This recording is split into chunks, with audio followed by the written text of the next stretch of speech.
Is it 2018 already? Postdoc, the New Orleans ACS meeting is coming up. I need data. Again. Yeah, I got a little bit of data to present, but I really need some new equipment. New equipment. Well, time to make it rain. Damn.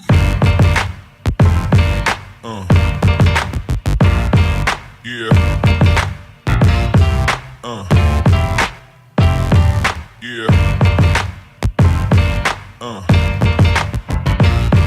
Yeah. Woo! Nice.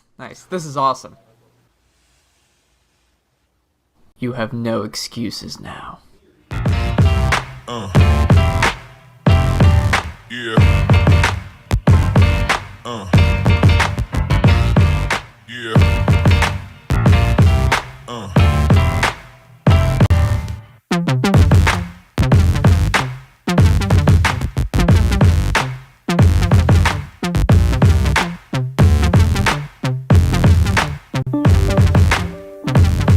Hello, everybody. Hello. How are you all doing? Hopefully you are all doing well. Welcome to another episode of Ask Us Anything About Electrochemistry. I'm Alex, this is my colleague Neil, and we're two scientists at Pine Research Instrumentation, and we're here to spend a bit of time to answer any questions that you might have about electrochemistry. We get a lot of questions via YouTube comments, emails, webinars, just phone conversations. And sometimes answering those questions is best done through a different kind of format, a different type of platform, as opposed to writing a very long comment on YouTube. We can talk about it and really help you understand electrochemistry. So we've been doing this for a while now. I think this is going to be episode 48. Yeah, we're almost at 52, which my research tells me is a year. Yes. Yeah, that's right. We're almost at the 1 year mark. And we have found that the types of questions that are best for this type of platform, you can ask us anything, of course. But if you ask a question that's very, very specific, we're probably not going to know the answer.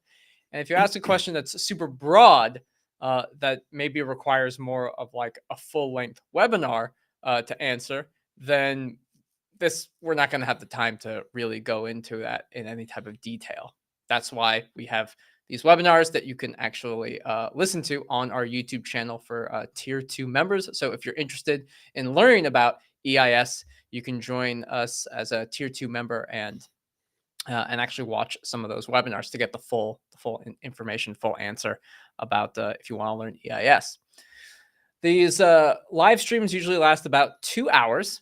And if you are watching the live stream after it's done, which at that point it won't be a live stream anymore, we will have the questions in the description below if you want to catch up on what was asked.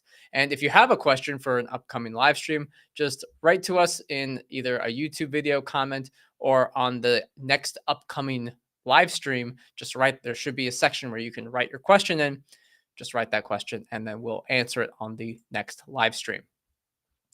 We apologize in advance if we mispronounce your name from either your Twitter handle or from YouTube, whatever your account name is. But that's just how it goes. I think that's all the boilerplate stuff. I may or may not forget what are all the things that we talk about. So we can take any questions that are being asked, and it looks like there's not too many people here right now. But there was a question that was asked earlier this week from Nora.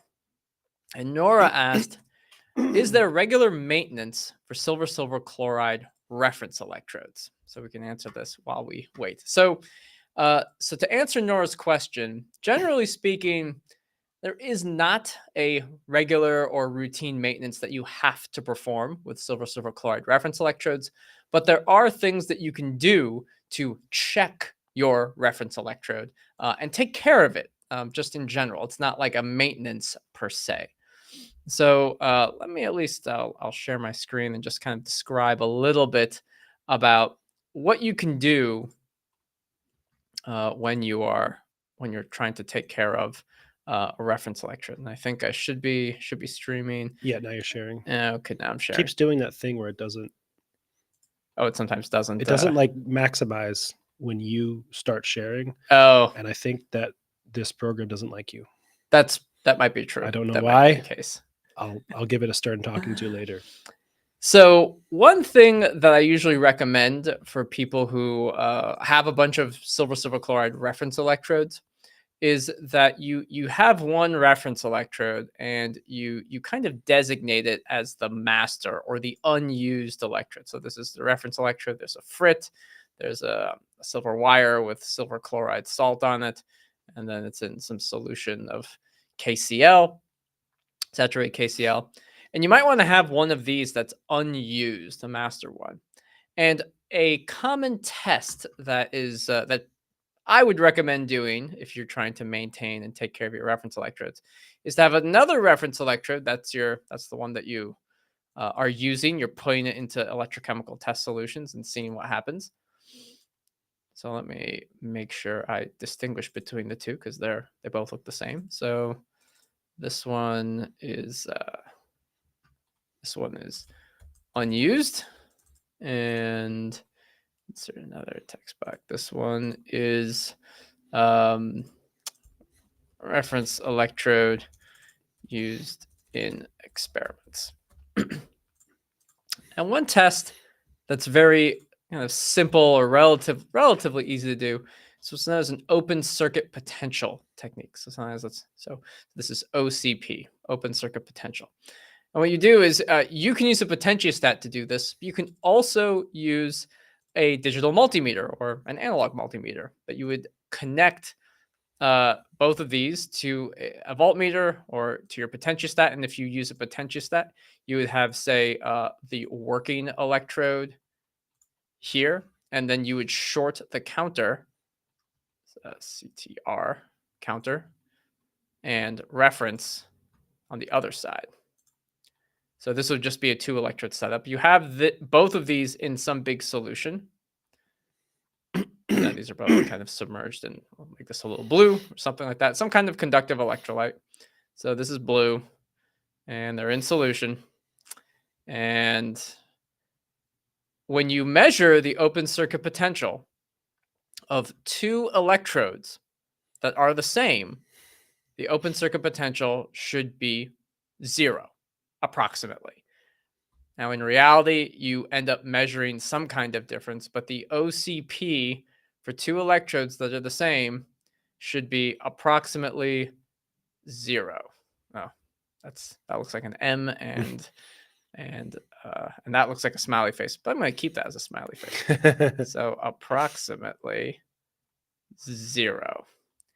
In reality, you're going to get maybe something between 1 to 2 millivolts as the difference between the open circuit potential of your counter reference, unused, sometimes referred to as the master reference electrode, and then your test reference electrode. And when you run an open circuit potential experiment, I'm going to clear this. I want to show you a little bit about what kind of data you might expect. Because when you run this on, actually just go here, delete this. What you'll end up observing as an experiment for OCP is you have time on the x-axis, and then we have potential on the y-axis. And let's say this is 0. So for the most part, you're going to be measuring something over time. That's what you're going to measure. You ideally want something like this. You want to see that the open circuit potential is close to 0 and that it's not changing as a function of time. If you were getting something that looked something like this, where it was maybe, say, off, it's okay, but then maybe over time it's drifting, then that's bad. Like, not having it at 0 or close to 0 is not very good. And if it's slowly drifting over time, that's also bad. That usually means you have some problems with the reference electrode. But this is a very quick test I would recommend for testing whether or not your reference electrode is good. And then if it's not good, there are certain steps you can take to repair it or make sure it's good. That's replacing some of the components like the frit or changing the solution, things like that. Those are probably the most common things. Sometimes the easiest thing from a cost and time perspective is to simply buy a new one. But this is what I would do. I would run this OCP test, and I'd make sure that the voltage is close to 0. It's not changing with time, and it's not kind of offset. And generally, this is my personal rule of thumb. If it's maybe 5 millivolts or greater, so I guess greater than 5 millivolts, then you probably have an issue. If it's less than 5 millivolt difference, it's not a very big deal. So that is what I would say when it comes to actually testing, changing, and kind of maintaining a silver chloride reference electrode. It also looks like CrossFit Euro has a follow-up just on what you were just talking about. Oh, okay. Question regarding your drawing to check the electrodes. Suppose my potentiostat has 3 clips, working, counter, and reference. Do I only use the 2 clips, counter, and working to measure the OCP? No, that will not work at all. So your potentiostat having 3 clips means it has, let's just say, 2 drive lines and 1 sense line. Okay. The reference electrode is the sense line. The reference, the RE clip, is the sense line. That's the one that is responsible basically for measuring this potential that Alex just talked about, that you're looking for that 5 millivolts or less, not drifting, the whole thing, right? You will not measure that if you do not have your reference electrode clipped. In fact, as a general rule of thumb, never conduct an electrochemistry experiment if your reference line is not clipped. You will probably result in some catastrophic, terrible things. So the procedure is it depends on the potentiostat, right? You short the counter and the reference together, or if they're like separate lines, clip them both to one and then the working to the other. So you'll have to short them or clip them together somehow. In most typical experiments, the way that you do that can impact the experiment, especially if you're doing something like impedance or very low current measurements. For what Alex just talked about, it probably doesn't matter. You're just measuring the potential. There's really no current being passed. So if you have some crazy thing like the master reference or whichever one clipped, and then you like clip to that clip, like reference line here, and counter is like clipped to the edge of that alligator clip, and it's a little bit crazy, it honestly probably doesn't make any difference. I agree. I think I haven't done it, but I think you could probably not have the counter electrode connected. I think that is true. An OCP experiment. I was thinking that too, and I'm like, I don't want to suggest that just in case, but technically having the counter electrode lead disconnected simply means you cannot pass any current, which you're not doing anyway. I do think Alex is correct that it probably would work with just working and reference. But for good measure, you should connect the counter as well, because actually, I don't know. That would probably work for our potentiostats, our companies. I have actually no idea if every company's potentiostat works the same way. They probably are, but that's true. There might be something we're missing. Like, I don't know. Oh yeah, there's certain subtleties in potentiostat design from one manufacturer to another. That's actually, speaking of potentiostat design, well, actually, that was a terrible segue. And Cross Hero has another question. Trivial question. What happens if the alligator clip is immersed in the electrolyte while doing an electrodeposition? Well, first of all, you don't need to sell yourself short. This is not trivial at all. This is this is an excellent question. The short answer is that it becomes part of your electrode. So consider electrochemistry is a surface science. I'm trying to find, I'm going to open, there it is. Let me know if I'm not sharing, because it doesn't do it for you. Yep, you're sharing. Somehow this software likes me and doesn't like you. I don't know what the deal is. It's okay. It's very rude. Okay.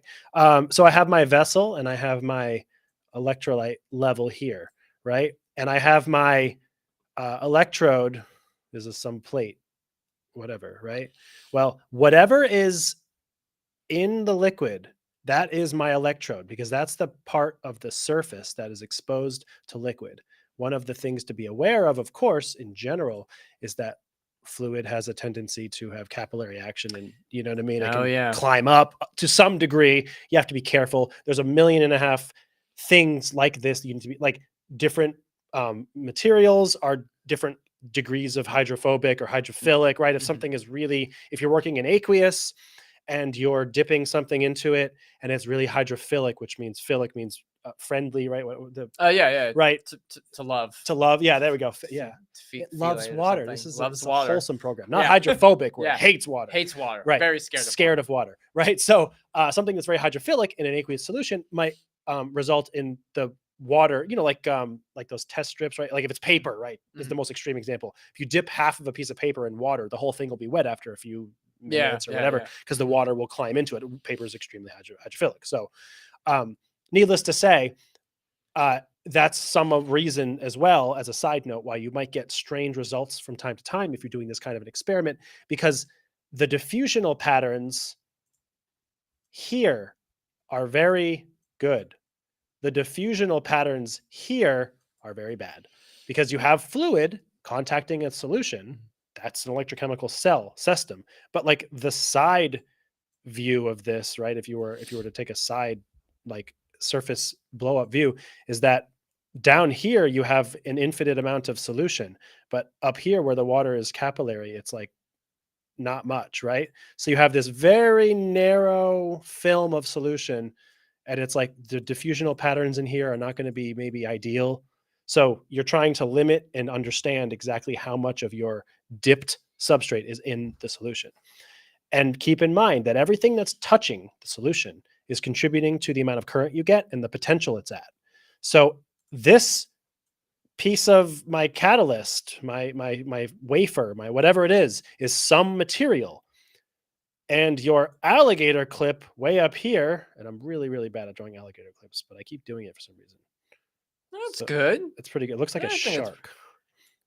I feel like the other side of it's hard. Like, you know what I mean? It's like this part. I mean, alligator, shark. Yeah. They're both reptiles. Are they? Actually, well, No, one's not a reptile. No, one's A shark is shark is not a shark reptile. is a fish, right? It's actually a fish. Yes. I don't know. Aquatic I'm an creature? electrochemist. Not a. This does not ask us anything about zoology. Marine or biology. Or yes. something. So okay. So the point of this is, of course, that if this liquid gets up into my alligator clip, well, guess what? That's now part of my my electrode, right? And now my electrode consists of whatever this metal my alligator clip is made out of, which is sometimes steel, sometimes like a nickel composite. It could be copper. Well, are you trying to do electrochemistry on an oddly shaped piece of copper or steel or nickel composite with a, whatever? No, you're trying to do electrochemistry on this thing, whatever your sample is. So what will happen is largely unknown. You might get electrodeposition on your thing that you're looking for. You also might get electrodeposition on your alligator clip. You might get rusting of your alligator clip. The potential that you're measuring is now not with respect to just your sample, but it's with respect to the alligator clip as well. The potential, like the open circuit potential, the driven potential that you're choosing, might now be not what you think it is, because it's some combination of all of the processes present, right? Which now includes your alligator clip. So the summary here is that it is extremely not trivial, and it's very important in almost every case, unless you have like a Teflon coated alligator clip, something like that. Sometimes they make special clips that can be dunked in solution or don't interfere or whatever. You do not want to have your clips part of your system, because then they are participating, and that's part of your electrode. And almost never do you want your alligator clip, your lead, your holder, hardware to be part of your sample. So good question, and definitely be very careful to observe those your setup in your system there. So there are a series of 3 questions from LZ Ply. I think they're all somewhat related, and so we'll kind of go through them one at a time, and I think maybe we can all answer them all. Hi guys, is a Faraday cage necessary to shield the testing from any EM noise is the does everyone shield testing from any EM noise? Mhm. Is the battery placed within the cage with cables connected to the potentiostat that is placed outside the cage? Moving forward, he says, if I have a lithium-based fuel, I think that's supposed to be fuel cells that consist of No, the full. full cells. Oh, full cells. I think like a full battery. Full battery I cells. guess. Okay. Yeah. If I have a lithium-based full cells that consists of solid-state electrolyte sandwiched between two electrodes already, do I have to use a crimper to assemble it into a coin cell to test it? And the last question, I think related to this system, Mhm. is: can I not just use silver paste and wiring to connect the potentiostat clips to the battery electrodes? My understanding is coin cell can be tested in air. Can I neglect coin if test in a glove box? A lot of questions. A lot here. of questions, but Okay. we can kind of I think we can at least assemble a little bit of the situation. We can Yeah. start with the first one and Yeah, just why don't talk you about Faraday I can cages. talk about some of the battery stuff. Yeah, so Faraday cages can block out EM noise. My observation is that when you think about EM noise, there is a magnitude associated with them.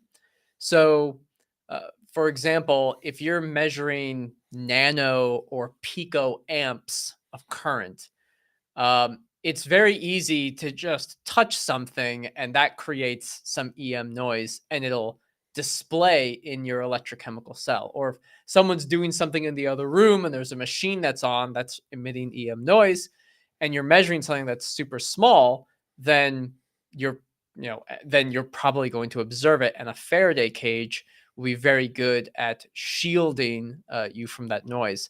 But if you're measuring something very large, if the current that you're measuring or the voltage that you're measuring is very large, I generally observe hundreds of microamps or milliamps of current tends to be large enough that you might not really need a Faraday cage because the most EM noise in like a lab setting usually is small enough that it won't actually affect your electrochemical experiments. So that's my general observation, is that the higher sensitivity you have, the more important a Faraday cage is at removing EM noise.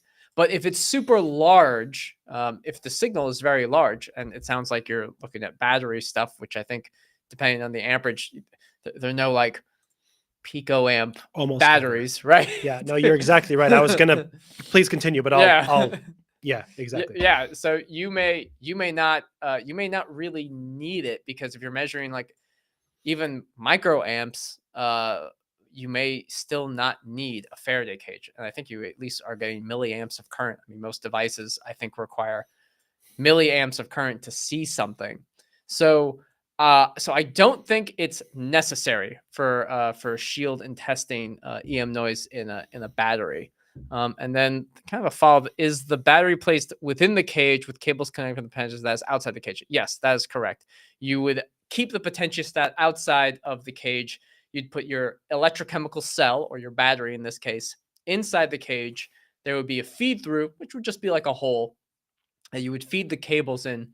And you might even connect the what's called the chassis or the case of the potentiostat, or the DC common of the potentiostat, if you have access to the what's considered the zero level of the instrument. You could connect that to the Faraday cage and have both of those grounded, and that will also decrease the noise. That way, if an EM field is hitting your Faraday cage, the Faraday cage is kind of pushing that EM field to ground, which is where it wants to be. And you'll notice that you'll get less noise from that. Yeah. And to be clear as well, there's three types of ground. Alex just talked about two of them, right? The chassis, or the box, the metal cage of your potentiostat itself, is the first kind of ground, so to speak, which is also the Faraday cage itself, which is quite literally sometimes a shoebox that you have wrapped in aluminum foil that works as a Faraday cage, or an actual steel box. Like, there's a million different ways you can make a very quick, easy homemade Faraday cage, that is like a chassis or the box, the metal box surrounding the electronics or the electrochemical cell. That's the first kind of ground called chassis ground. The second one is the DC common, which is what Alex mentioned. Like he said, it's the zero reference of the potentiostat circuitry effectively. And then the third is earth ground. And that's the third. If you're in, it depends where you are in the world, of course. In the United States, we have the three-pronged plug, right? And it's like the thicker bottom one. Some countries have two prongs. Some have different plug styles, I guess. Yeah. Yeah, So it's maybe if hard you to can- see, but yeah. Kind of hard to see. Yeah. Very hard to see. But the third one on the bottom. Yeah, that's the ground plug. Yeah, let's see this now. If you're in different countries with two plugs, I'm not exactly sure if you can access the ground from the wall outlet. I actually don't know 100%. Sometimes they have them, sometimes they don't in Europe, different countries. In any case, earth ground is literally the planet connecting to the earth. Yeah. So those are the three kinds of grounds. And then the only other thing that I'm going to add is everything Alex said is perfectly true. And the ultimate solution quite often is just trial and error. Connect the cage, don't connect the cage. Connect common to chassis, to earth. Can disconnect all of them. Connect earth to chassis. Connect earth to ground. Earth to whatever. Like you're gonna plug and unplug certain stuff. If you're finding that you have a lot of noise, and you think it's related to the electromagnetic sources, like other pieces of equipment in your lab nearby, the lights in the room, the wall outlets nearby, all of these are potential sources of electromagnetic noise, right? But primarily, as Alex said, from my experience, you're exactly right, is that batteries are often starting at microamps or higher, and unless you have you're doing really slow rates at a very small coin cell. Most probably, and you're also taking data much more slowly, like you're talking like seconds or milliseconds at most. You're not taking data very often with a battery experiment at the rate that you might be with like a pulse experiment or a cyclical tamagram, where you're trying to take a point every couple of milliseconds or even microseconds or something like that. The infrequency of your data collection as well as the magnitude of your current mean that most of the time EM noise is not interfering with battery measurements. Let's get to the second part. So if you have lithium cells, you have a solid state electrolyte sandwiched in between two electrodes. Do you have to use a crimper and assemble it into a coin cell to test it? Probably. One of the reasons that batteries are a really tricky case study is because they do not often work the same way as typical electrocatalysis systems do, like RDE or OER, HER, ORR, these kinds of or even non-aqueous kinds of systems where you can just sort of get a beaker or a cell and dunk some electrodes in and just do some experiments. Batteries often require pressure and proximity of the electrodes, right? This is why you have a crimper, and this is why you have things like pushing the anode and cathode into each other, into a membrane. So they're electrically isolated, but they're pressed physically close. You won't often get any results. There's reasons for this. I mean, it has to do with the diffusional properties and of the electrolyte and some other things. Sort of more like in a practical way, independently of the scientific reasons for it. It's just important to recognize that it generally requires pressure for a battery to function properly. And that is with liquid. So with a solid state system, I can't quite imagine how you would get it to work very well if it weren't everything physically pressed together, because your solid state, the way you wrote this, I'm assuming you have some kind of I don't know, like a solid polymer electrolyte membrane. There's things like that. People have been experimenting with various solid state systems that don't require you to put any liquid electrolyte. That may be what you're talking about. That may not be. I'm not positive, right? But if that is the case and you don't have any liquid or very little liquid, you're definitely going to have to get everything close together, because diffusion is going to be really tricky to get ion transport between anode and cathode. And so probably you're going to want to get everything really pressed well together. So I would assume that the necessity of whether it's a crimper exactly in a coin cell, just some method of physically pressing everything together is probably going to be necessary. That is my best guess. And then the last part is, can I not use a silver paste and wiring to connect the potentiostat clips to the battery electrodes? You can. You can use almost anything conductive to get your potentiostat to connect to your battery electrodes. There's nothing that, in theory, would mean you can't do that. Your understanding is that coin cell can be tested in air. Can I neglect coin if you test it in a glove box? Again, the problem is the pressure, right? So if you're trying to avoid using the coin cell because of the hardware, it's a whole thing. You got to press it, crimp it. It's tricky, right? It requires practice to get it consistent. Maybe that's your problem, right? I've been there for sure. Like it's hard to get consistency with coin cell to coin cell because there's a lot of things involved. I know I've made a million of them, so I do sort of sympathize with that.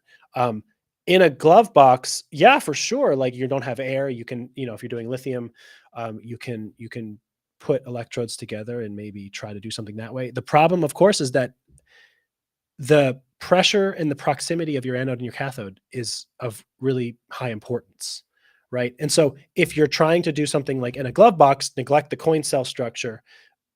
I actually did this in graduate school, for example. Like I got a very small beaker.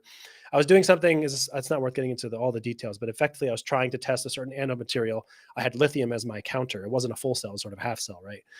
And I had to literally wrap lithium around this thing. And with the gloves in the glove box, I'm like pressing it and then dipping it into a beaker, of lithium, LiPF6 and some carbonate electrolytes. And I basically I didn't use the coin cell. And the data was really bad. Like I did it for different reasons. It was a whole different thing, but the data was not as good as with a coin cell, and it was really hard to make it reproducible. So I think what you would find is if you're finding that the coin cell structure is tricky, hard to get it consistent from test to test, you're probably going to find that same problem or worse by neglecting the coin cell and trying to do it like out in the open in a glove box. So you don't have air. Okay, fine. So you won't have any sort of adverse effects of water, messing with the battery, things like that. You probably will still have a lot of trouble with reproducibility, and it probably isn't going to work if you just take your anode and your cathode and dump them in a beaker of stuff and whatever. It won't work the same way. So I don't, unfortunately, recommend you doing that from a consistency perspective. You're probably still stuck with a coin cell or some other prismatic architecture for your battery. And there's a reason why battery people do that, really. It's just because that's the most effective way to get everything pressed together as closely as possible so you can get results. And the consistency just comes from practice. You're just going to have to practice, unfortunately, making coin cells. Make like 10 coin cells in a row with the same exact material, same loading, same everything, and then test them, and you should get the same results, of course. And you won't exactly, because nothing works perfectly, but the more you do that, right, the more you make like the same cell, standard that's well published, that you can get results that you should be able to cross-reference and with yourself and with literature and things like that. It's tedious, right? But hopefully after some time, you'll find that you're getting better at doing that procedure, and maybe you'll be able to use coin cells with a little more confidence, I suppose. Nice. So there was a question from earlier from Anurag S, which is, which method should I use for coating catalysts on carbon paper so that it doesn't come off when dipped in electrolyte? So I think we would need to know a lot more about the catalyst and the electrolyte that you're using. I don't actually have any experience with this. My understanding, to a degree, I feel like it's a bit of an arts and crafts project. It is absolutely an arts and crafts. It's 100% arts and crafts. It's like maybe this works. Maybe you put too much of it on, and then it just flakes off over time. Yeah, it depends on the electrolyte that you're using. So I can speak to this from a fuel cell perspective because I've made MEAs for fuel cells. It's a similar kind of a thing. I think I don't know. Again, like you said, we would probably need a little more information about the specific experiments you're trying to do. But for fuel cells, like if you're making a PEM fuel cell or an alkaline fuel cell or whatever it is, typically you'll use carbon paper, and you'll have to deposit, platinum on it or something like that, right? To do your thing. Now, the difference here is, of course, you're then making a fuel cell, which is like the battery I just talked about. You're sort of pressing everything together, and that's different than taking the carbon paper and dipping it into a fluid solution, which is the problem you're finding, that everything is delaminating or getting removed from the surface because of the contact with solution. Unfortunately, a lot of the specifics are probably related to what you're dealing with. But what I can say are just a few sort of general tips about making deposition onto carbon paper. One of the methods that is done, again, for like fuel cell MEAs is sort of a stepwise method. So you can do something where you actually, this is the most accessible, cheapest, quickest way to do it, is you get an ink of whatever your catalyst is, and you get a paintbrush, like a paintbrush that a 7-year-old would use to make a painting in 2nd grade. And you paint the carbon paper with it. Now, the ink will contain your catalyst, some electrolyte, water or isopropanol or NMP, something, right? It depends. That's part of the trial and error. It depends on what your catalyst will dissolve, not this dissolve, but mix, be well mixed in, so that when you're painting it on, you'll have a well distributed amount of your catalyst on the surface. And then some kind of binder. For batteries, it's PVDF. For PEM fuel cells, it's NaCl.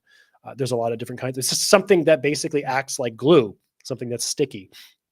So that's the first part, is that why your stuff is coming off might be because you don't have enough glue binder, and you might have to up the percentage of binder in your ink. That might be part of it.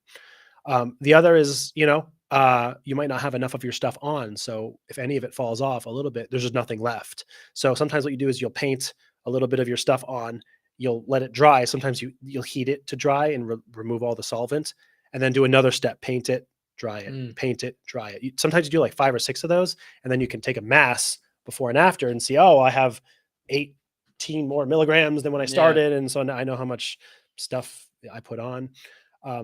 There's other ways to do it. Like there's spray guns, like art, they make almost like a spray paint can, but it's like a small little metal thing you attach to like an air cylinder, and it just goes, and makes a fine vaporized kind of spray of your catalyst on. That might make it stick a little better, because it'll get into the little nooks and crevices of the carbon paper. But again, I think ultimately the adhesion and having it not fall off, and this is true of films on glassy carbon electrodes, for example, too, not just carbon paper, is making sure that the amount of binder and the type of binder you're having is good. And sometimes that means you have to have enough of it in the ink. Sometimes it means you put an extra layer of binder after. So you put the ink on, let it dry, then you put a binder on top. And so it's like physically keeping it in place. Like, you can think of like carbon paper, catalyst, binder, and the binder's like gluing everything in place. So those are just a few kinds of things. Of course, ultimately, like Alex said, this is a arts and crafts project. There's a lot of trial and error, unfortunately, involved here, but try to adjust some of those parameters and see if you're able to get it to stick a little bit better as you practice this technique. Yeah. Let's see. The next question we have is from Simple Rag. If I need stirring in an electrochemical cell, can I use a magnetic stir? Will it affect the electric field? So I think we need to know a little bit more about what kind of test you're doing. If you're doing something like bulk electrolysis and you're just moving the solution around, chances are stirring with a magnetic stir won't affect your electrochemical measurements because you're not using it to make measurements. To a degree, I think a little bit of it has to do with the proximity of the electrode to the magnetic stir bar and the magnetic stir plate. So you can have a big cell and your electrode's up here and the stir magnet is down here, and it's stirring and the stir plate's here, but the electrode is pretty far away, but you're still stirring the solution pretty well. Usually stirring is not recommended during an electrochemical experiment because you're trying to you're trying to control mass transport and only have things like diffusion be the primary mode of mass transport. So that is something that usually will affect the electrochemical measurements, and it won't quite be as much about the magnetism of the stir bar. It's not to say that it can't affect it, but that's one of the main reasons why we say you shouldn't stir your solution.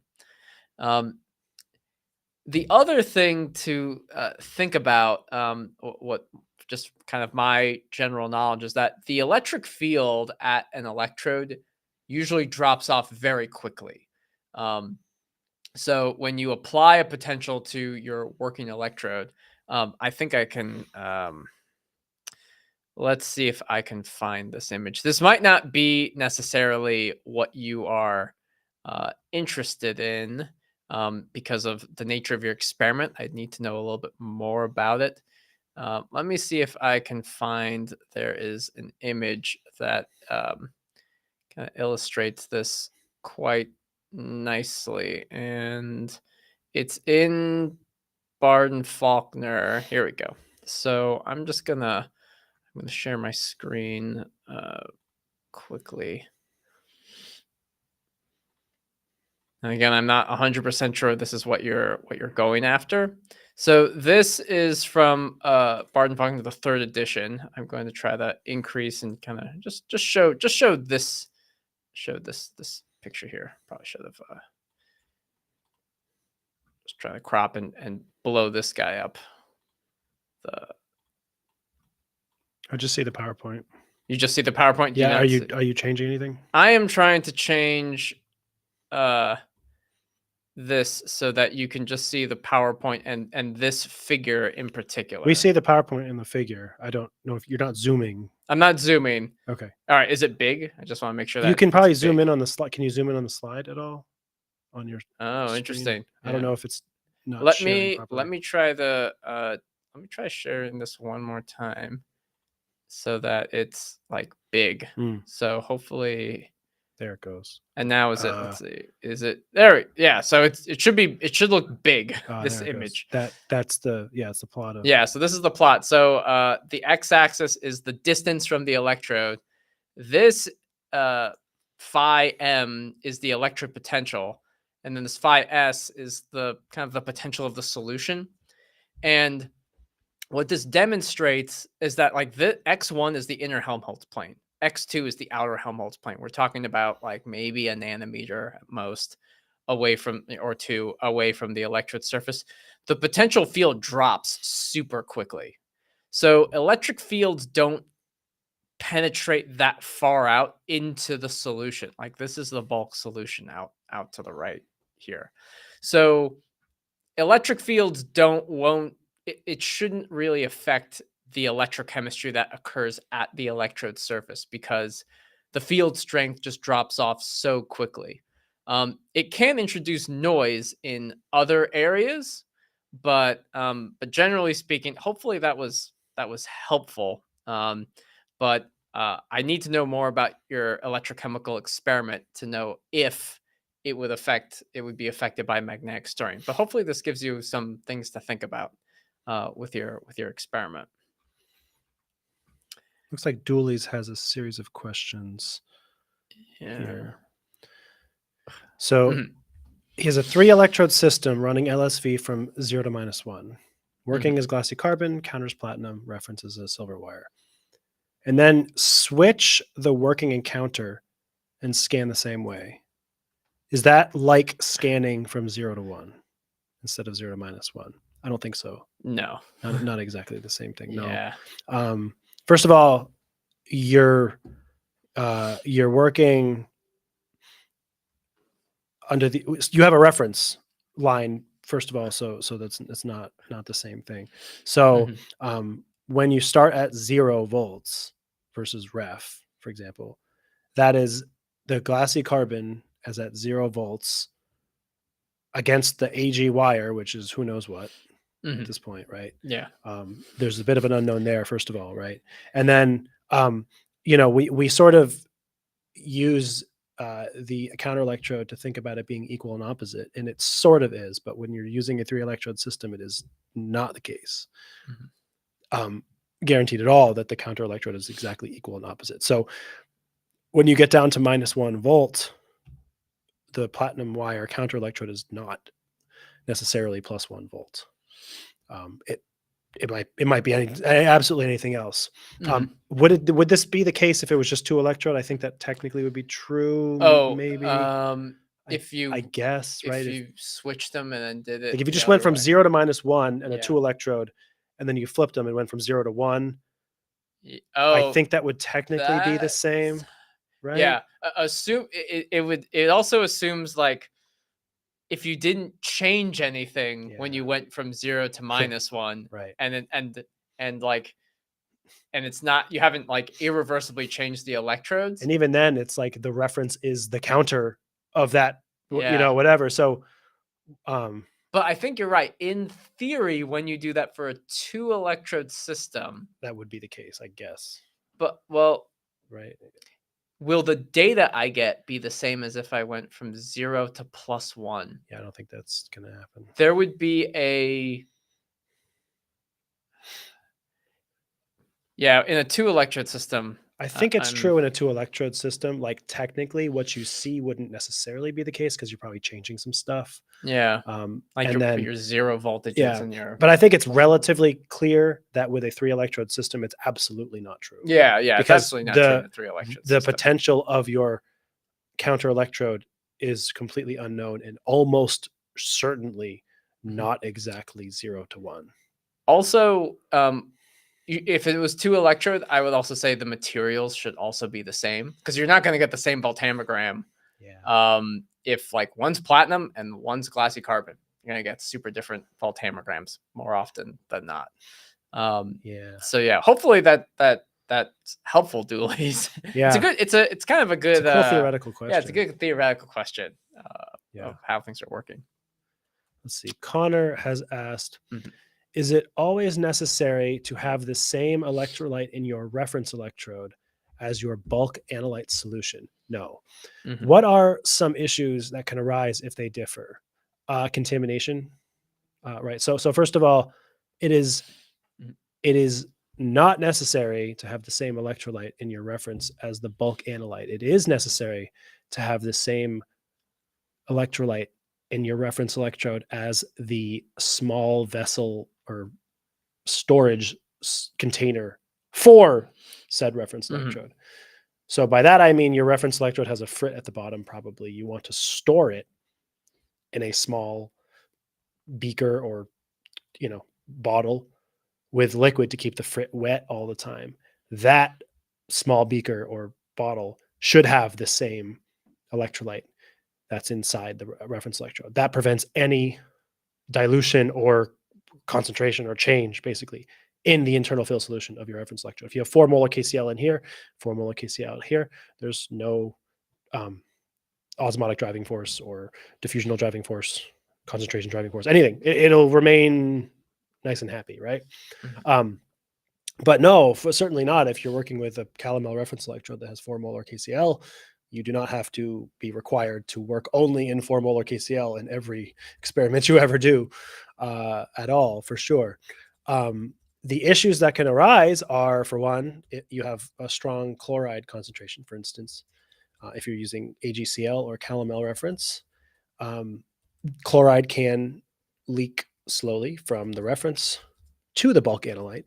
And in some experiments, chloride is a poison, or not, maybe not a poison, is too strong of a word. Mhm. Chloride is less than desirable. It can clog up electroactive sites, for example. It can cause some problems, so people try to avoid chloride. So that's one of the issues that can happen. Another kind of issue that can happen is you have contamination the other direction. If you're working in perchlorate, sometimes Mhm. are tough. There's some other Yeah. strong, like oxidizing agents or something. There's a lot of Different electrolytes. yeah, exactly. But if something in your bulk analyte works its way into the reference electrode compartment, for instance, let's say you're working with chloride in your bulk analyte and you're using a mercury sulfate reference electrode. If chloride from your bulk analyte makes its way into the mercury sulfate, you might form a little bit of calomel, which is mercury chloride. That would damage your reference electrode, and that would be a problem. So contamination in either direction can happen, which is why people often use things like mercury sulfate when they're doing sulfuric acid, common anion. So any movement of anions back and forth is irrelevant.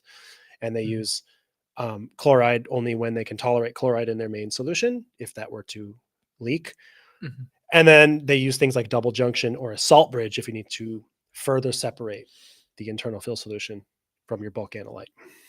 Yeah, and sometimes the even temperature differences as yeah. well. If the temperature of your reference electrode and the temperature of your bulk solution are different, that can also result in some changes too.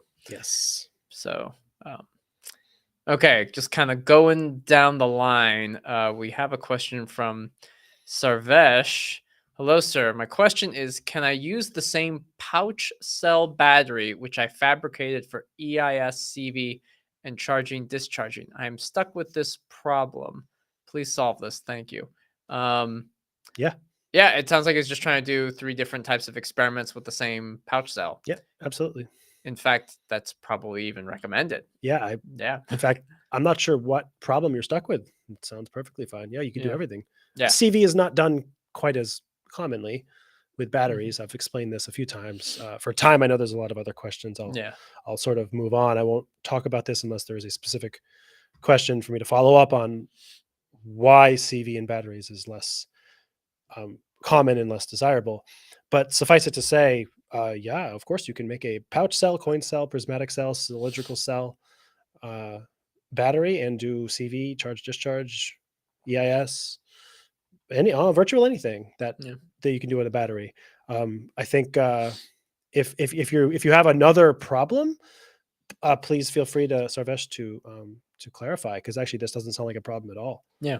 Absolutely, go right ahead. Do all kinds of different tests on your pouch cell. Yeah. So the next question, there are a series of 3 from some we've heard from before. Muhammad Nauman, and I think that he's perhaps talking. I don't know if it's worth repeating what you mentioned, but he has a similar question about how to prepare nickel or how to prepare an electrode of nickel foam. And I think this is going back to discussing the use of binders and trying to get a catalyst into paper. And so I think he wants to know a little bit: does binder affect the role of painted materials? And then I think, and his last kind of question or comment is, I think for this, rotating disc is used instead of a magnetic stir. It is, yes. Yeah, so Mm-hmm. you're referring to RDE, rotating disc electrodes. Yes, this is basically, in short, the field of hydrodynamic electrochemistry. Hydro is water, dynamic is changing, moving. Electrochemistry is what you're watching us talk about. So spinning the electrode instead of spinning a stir allows the fluid to move, and it moves in relation to the electrode, not in relation to the bottom of the beaker where the stir is. But everything you've asked, Mohammed, is or you've mentioned is germane to this conversation. So your question, actually, the best question you asked is this one, and this is actually a really good question. Is does the binder, the glue of a film, affect the role of the catalyst? Maybe. Honestly, that's the answer. In slightly more detail, I suppose, commonly, like I said, people use Nafion for like PEM stuff. Nafion is a proton shuttle, right? It's a polymer that has effectively like negatively charged ligands or something of that nature. And it basically attracts protons, right? Effectively for PEM fuel cells, and it shuttles protons through it, right? It's permeable to protons and not electrons. That's why it's an insulating material for a fuel cell. It's an electrically insulating, ionically conducting material. So if you are conducting an experiment where you're trying to get cations to move to the surface of your painted material, so to speak, probably Nafion is not affecting it because it will facilitate the movement of cations, protons, right? Positively charged things. But what about alkaline anion exchange? There's an open question here, right? If you have something that you're trying to study in an alkaline system or an anion, negatively charged ion of any kind, it's at least reasonable to propose that like Nafion, if you're using Nafion as a binder, it has it has a negatively charged ligand that could repel a negatively charged anion, and maybe it does affect it. What I will tell you is that I personally did this very thing. And when I was in graduate school, I made films all the time on glassy carbon. I didn't have anything else to use for a binder, so I had to use Nafion. And I got results. I certainly am not 100% sure, nor can I really be, if it affected my results. It might have. Yeah. This is a very good open question. As far as I'm aware, nobody has, maybe there's some papers on this. I don't know, to be honest. I don't think anybody has really, I don't know, elucidated on this at all, really. To be honest, I don't know. It seems to be one of these things that nobody, I don't know, almost talks about, because it's like, oh gosh, I hope it doesn't, because otherwise I have no ability to make a film. You need a binder, and a binder is often some kind of polymer that has some functionality, and it may not be the functionality that works for your specific system, right? So it's tricky to be sure. I think the answer to this question, generally speaking, is maybe, and that's the best I can give you. But the general sentiment I have is that this is an excellent question, and you should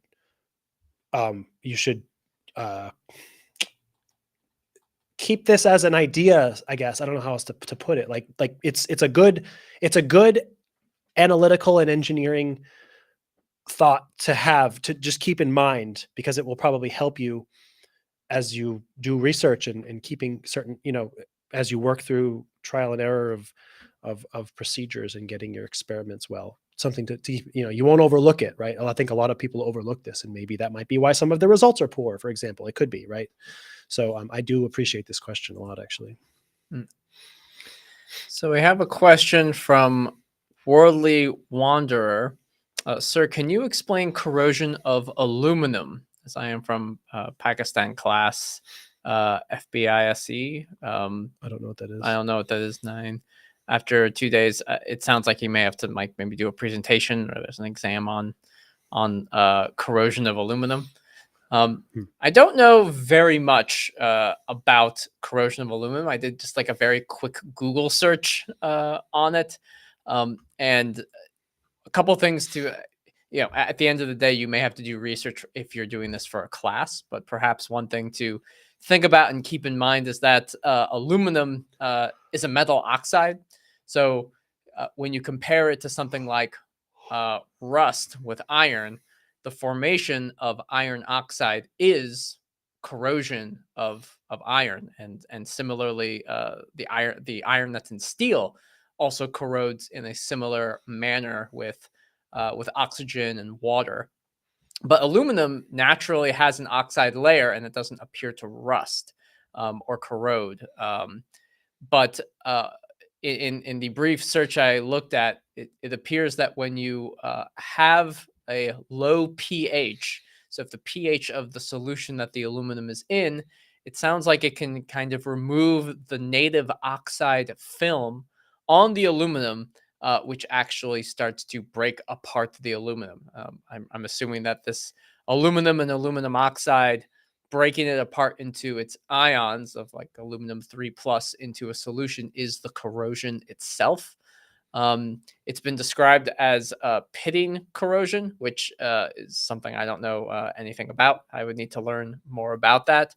But that's just what I got from just a brief search on aluminum. And as I read through this is literally there's a Science Direct article, and I don't know if you have access to this in Pakistan. I will type this in the chat, but I just did a search, just looked at it.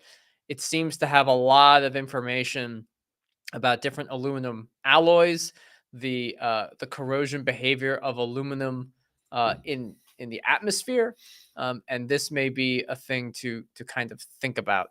So I might recommend, unless you have something to say, if you know something more about corrosion of aluminum, I might recommend reading more about this. And if you, we won't be able to answer your question in 2 days, but perhaps if you do have these kinds of assignments in the future, do as much reading as you can on it. And if there's a specific aspect of what you're reading that's kind of confusing in an electrochemistry sense, ask us, and we might be able to kind of explain, like, oh, what's general corrosion, or what does it mean to form an oxide or something like that.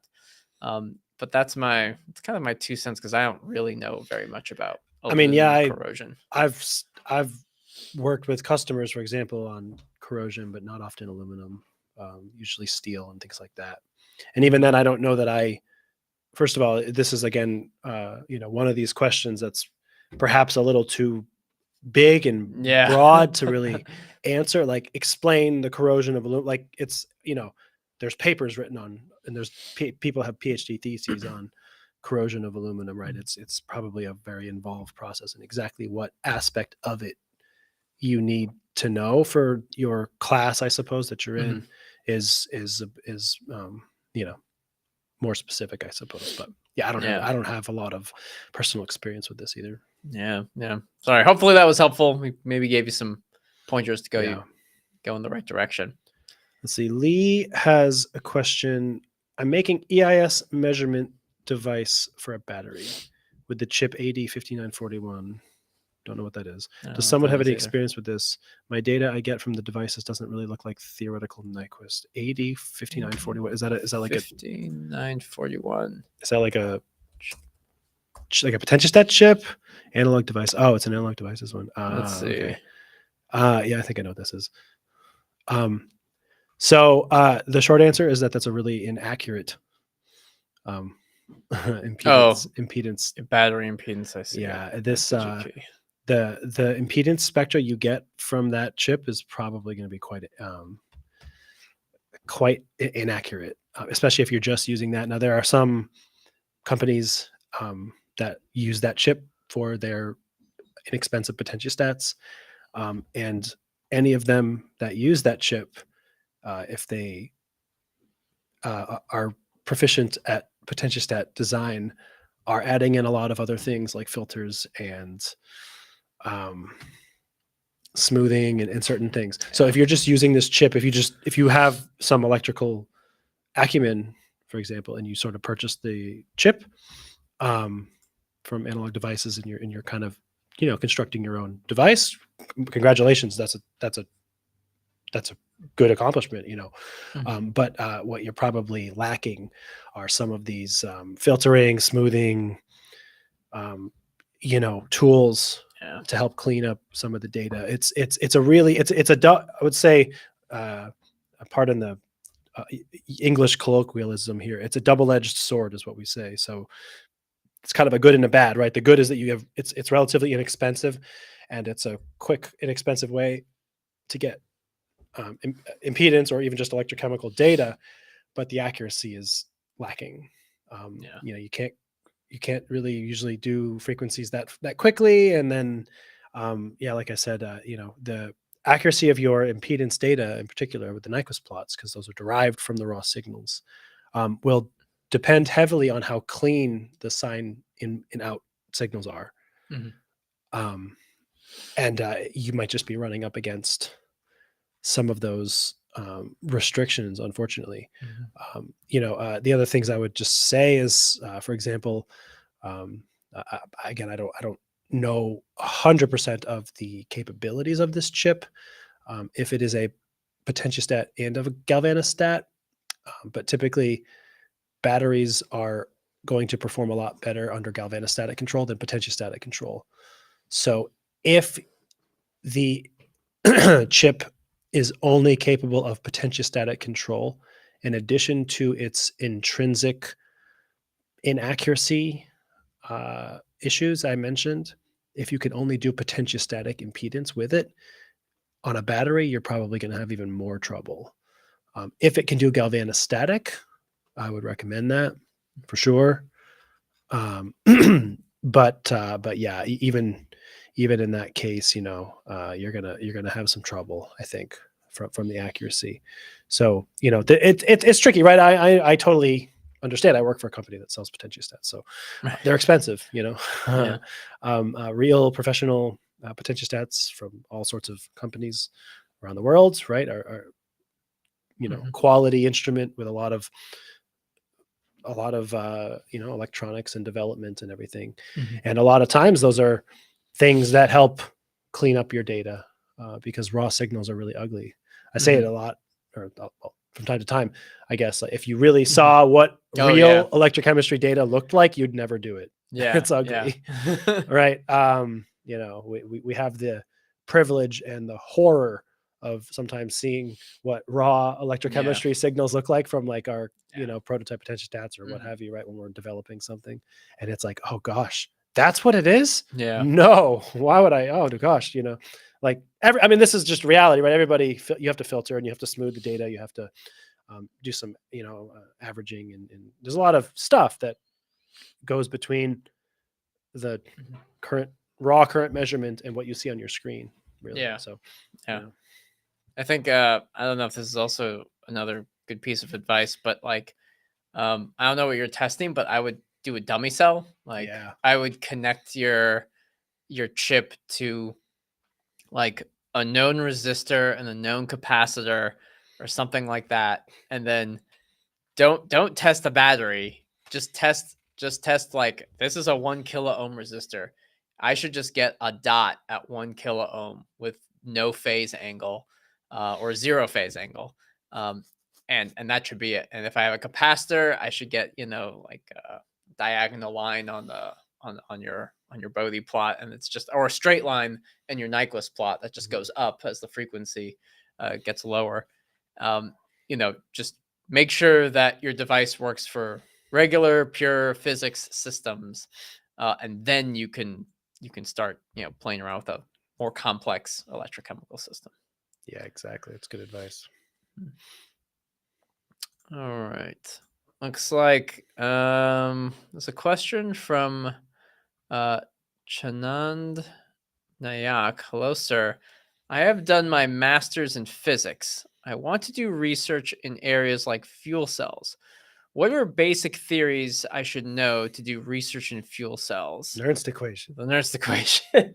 I'm teeing you up. It's Alex's favorite equation. My favorite equation. And he says, I don't know anything about electrochemistry. You have your PowerPoint. I do have my PowerPoint. Yeah, I think that's the answer. Nernst equation, Butler-Volmer. I mean, all these things. I can talk about fuel cells in specific, but if this question's about basic theories, the answer is these are the answers. Before you get to specific, like in short, Shandan, I think the first thing to learn are if you really don't know anything about electrochemistry, it's the simplest sort of equations that Alex is going to talk about in a second here. And then you can work up to things like fuel cells, but they all follow from this kind of this. I'm trying to think. Like I understand that there's like I want to describe this in the context of a fuel cell, but I don't know if I can. Don't bother. That would get way too complicated. It gets way too complicated. But yeah, when it comes to basic theories, one of the first things is the Nernst equation, which states that if you have now you're a physics major, so I'll try to take these like kind of slowly, but I think you understand concepts like potential and electricity and stuff. But this is representative of a reaction, just an electrochemical reaction. You have some oxidized species. You give it or you have some species, doesn't even have to be oxidized, but you give it an electron, and it gets reduced. And this is just a chemical equation for fuel cells, for electrochemistry, for all those types of things. Everything has a reaction that usually involves an electron transfer. There should always be some kind of electron transfer, for the most part, involved in electrochemistry. So similarly, you could oxidize something. So this is the reduction. I'm adding an electron to a species to reduce it. I could flip this, and I could have the reduced species lose an electron and produce and give me a different species, the oxidized form. Now, the Nernst equation states that the potential is equal to the standard potential, the standard redox potential of this equation, this oxidized plus an electron gives me the reduced species, minus the gas constant R times the temperature divided by N, the number of electrons transferred, times Faraday's constant, times the natural log of the ratio of the activities of the reduced and oxidized species. So sometimes these are changed with concentration. You'll commonly see this as the concentration, but technically it is the activity of the reduced and the oxidized species. And this is the symbol that we have for like concentration. So concentration of red and concentration of ox. So what does this mean? Because it is my favorite equation, I do like to think about like what it means physically. And the way I like to think about it is if I had a platinum wire, for example, and I put it in a solution of oxidized and reduced species, the E naught, or the E here, is actually related to the Fermi level of your platinum metal. So that's the Fermi level. And sometimes I think of that as from a band theory concept. And Neil, let me know if he's getting, if Chananda is understanding or anything like that, or if He hasn't replied, so I think you're good. So maybe Just keep I'm going. good. I'm gonna after you do some of this, I'll show my fancy little animation of how a fuel cell works. Yeah, and that's a then we'll good idea. end here. There's another question. Yes. So the Fermi level is here of a metal. This is from band level. This is from band theory. So this is like filled conduction bands, and this is filled valence bands, and this is empty conduction bands. The Fermi level represents the probability that there will be a 50% probability that an electron will occupy this state. But what happens is when I have the oxidized and reduced species, the difference in their activity, or the difference in the concentration of the activities, will affect what the Fermi level is. It'll change. So when these two are equal to each other, when the oxidized and reduced forms are equal to one another, you have the natural log of 1, and this whole thing becomes 0, and the potential, or the Fermi level, is equal to the E naught of this reaction. And so in a way, the concentration of your reduced and oxidized species governs the voltage or the potential of your platinum wire. Now, this is a platinum wire that's just in solution by itself. If I hook it up to an external like power source with another like electrode or something like that, and I have a 2 electrode system, I am now adjusting the ratio of these concentrations by changing this. So before I could change the concentration and change the potential. Now I'm changing the potential and changing the ratio. So the Nernst equation works both ways when it comes to making measurements or how certain things work. That's the Nernst equation in a nutshell. I don't know if you want to use that to jump off of. I mean, now you have to talk about the Butler-Volmer, and then you have to talk about Cottrell equation. Yeah, there's a lot. There's a lot. Yeah. Yeah, there's a lot there. I guess you were asking about this. So that's like the Nernst equation is like the most foundational, theoretical equation related to electrochemistry. So everything kind of starts from there. You want to study fuel cells. So what I'll do is I'll just show you briefly how a fuel cell works. I think it's this one. Slideshow. So how a proton exchange membrane fuel cell specifically works is that you have an anode, a cathode, and a membrane. They're connected. Okay. And you flow hydrogen fuel on the anode side. All right. Thinking to the Nernst equation that Alex just showed, this is the specific reaction that occurs on the anode. It's an oxidation, you can see, because I have hydrogen gas, H2, and it loses 2 electrons, right? Electrons are the product side of this equation. And so this oxidation reaction is that I have my reduced form effectively, but my species H2 goes to something, protons, plus 2 electrons. So those electrons that are lost travel through an external circuit. This is the electricity you get, right? That's powering your car or your phone or your laptop or your fuel cell truck, whatever it is. Okay, the protons travel through the membrane. They go to the other side. On the cathode side, we flow oxygen or air.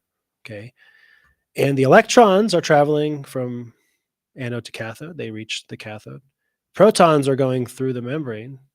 And so we have oxygen, protons, and electrons all meeting for a very happy little party here at the cathode. And that reaction is the oxygen reduction reaction. Okay, and so this is a reduction because, again, now the electrons are on the left.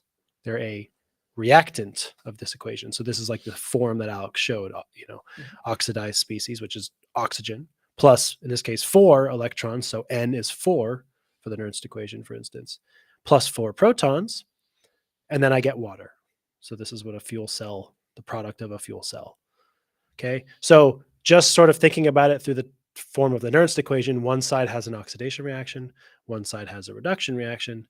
We make the electrons flow in an external path to make this all work, and that's where the power comes from. And the ions move internally from the anode to the cathode, and that is how a proton exchange membrane fuel cell works, at least. Other fuel cells work in maybe similar ways, but that is at least a very general explanation of how a fuel cell works. So anyway, Shandan, if you have any other follow-up questions, please feel free to let us know.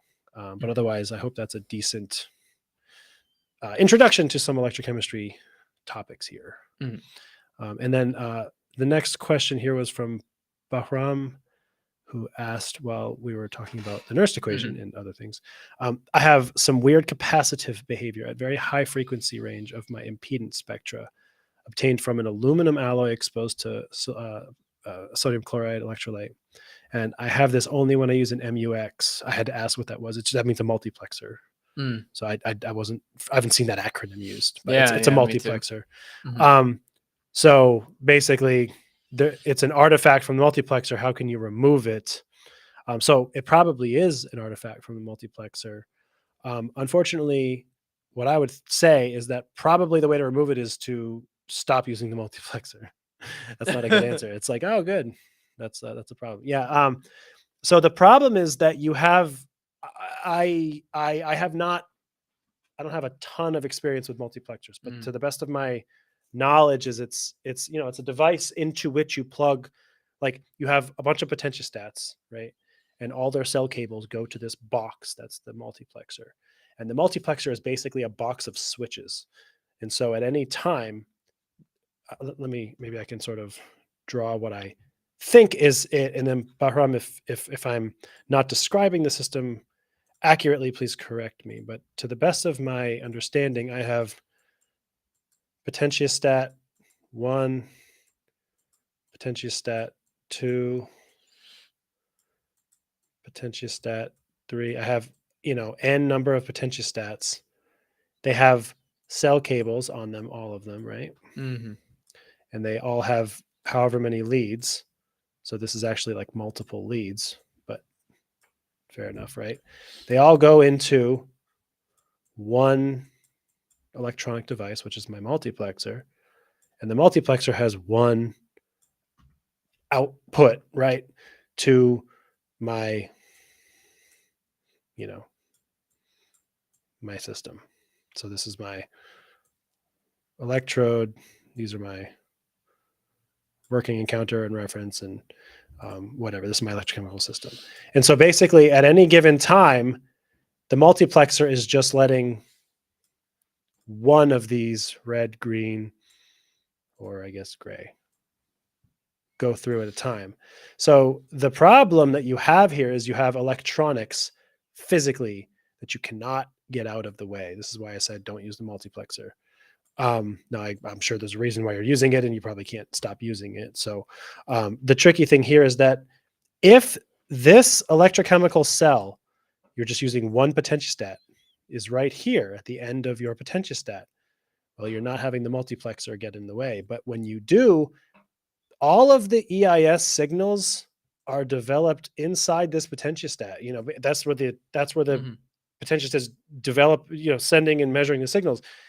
It includes the cell cable, and when you're using the multiplexer, it includes all the electronics in the multiplexer as well as the extra cabling. So in Mhm. other words, what you're doing is you're like doubling the cabling and adding electronics.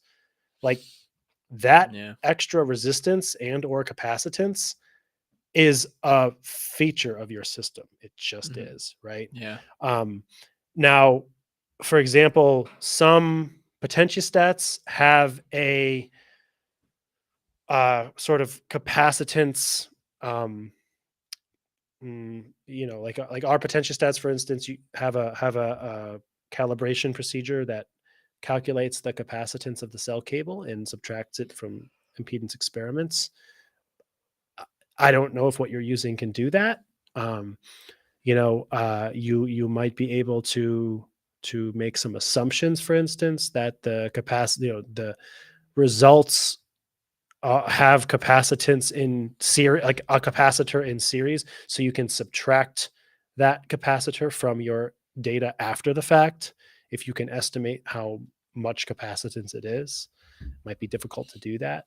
It would require data manipulation, which is a bit questionable. Maybe, it's sort of like IR correction, but for capacitance, it's kind of an odd. It's a little hard to do this, right? But the other thing is that, and maybe your case is such that you do care about this, but in most systems, and particularly for you, you're working in aqueous sodium chloride. It's not often that you need really high frequency information. Typically the information you need for a liquid system is in the mid frequency ranges. You're talking 10 kilohertz or lower or something like that. And usually these kinds of artifacts that happen because of reference electrodes or cabling or things like that, they happen at really high frequencies, like, 10, 100 kilohertz or megahertz. You can just sort of start at a lower frequency. Like you can usually just neglect the frequencies where those kinds of artifacts take place. Some of the time anyway. I know maybe not all the time you can do that, but um, if at all possible, try to avoid the frequencies where these artifacts are taking place.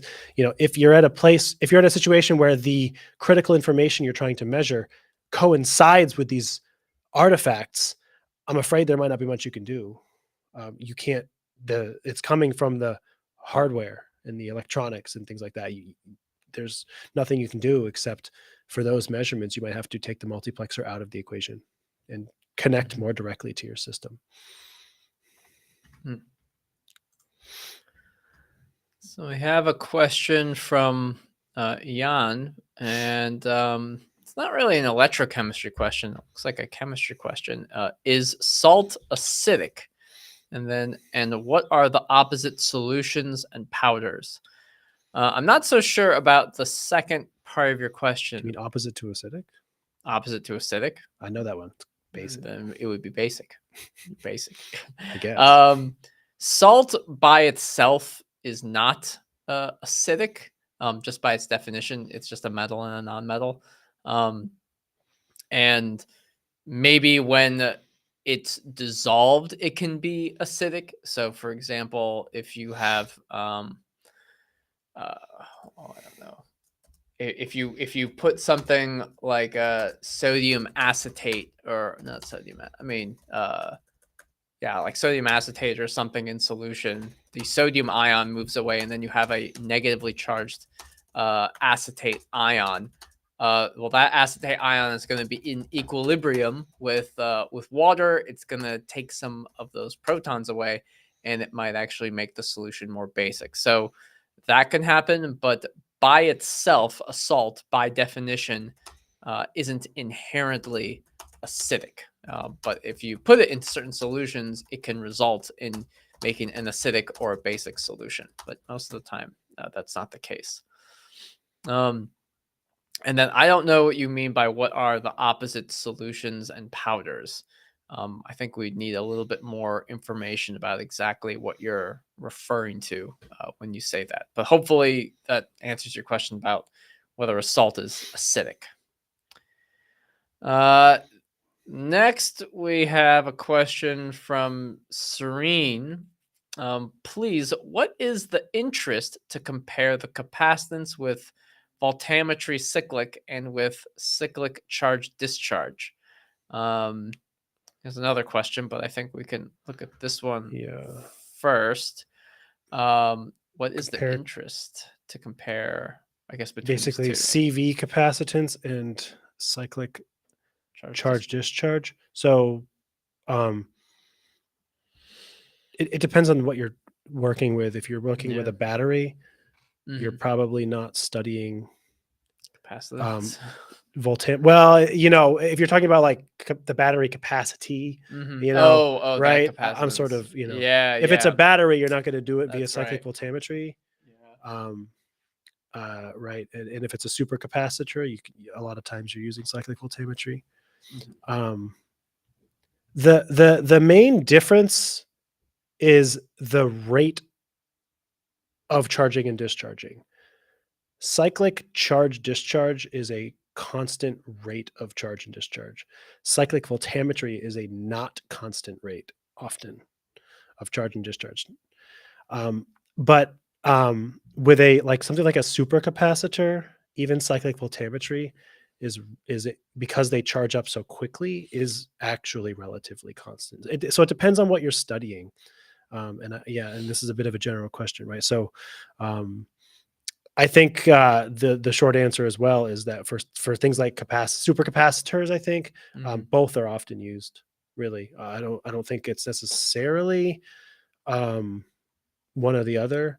Uh, you know, but with supercapacitors, probably more frequently you have things like cyclic voltammetry used, and with batteries, when you're looking at capacity, you're looking at cyclic charge discharge. Srini just mentioned yes because we compare in electrolyte. So we compare an electrolyte. Does that mean it's his last two? Electrolysis, electrolyze.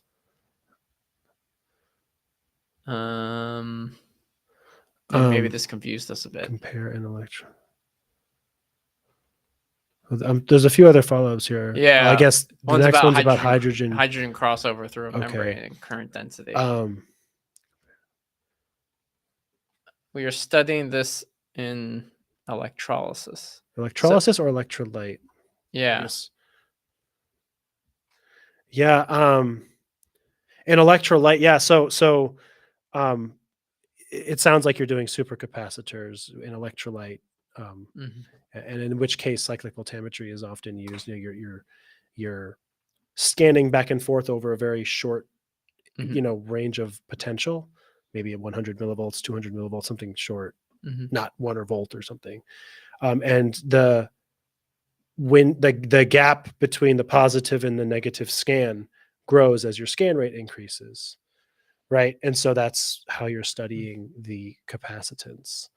That's a very common way of doing it. I mean, I think that's the most common way of doing it. I think that the galvanostatic charge and discharge for things like that is not used as frequently and perhaps not quite as effective. And it's probably because it charges up pretty quickly. Mhm. If you apply certain number of amps or something, the voltage will rise relatively fast. Electrolysis. Electrolysis. I see. Okay. Yeah, I mean, you're studying electrolysis. So yeah, I guess it does depend on the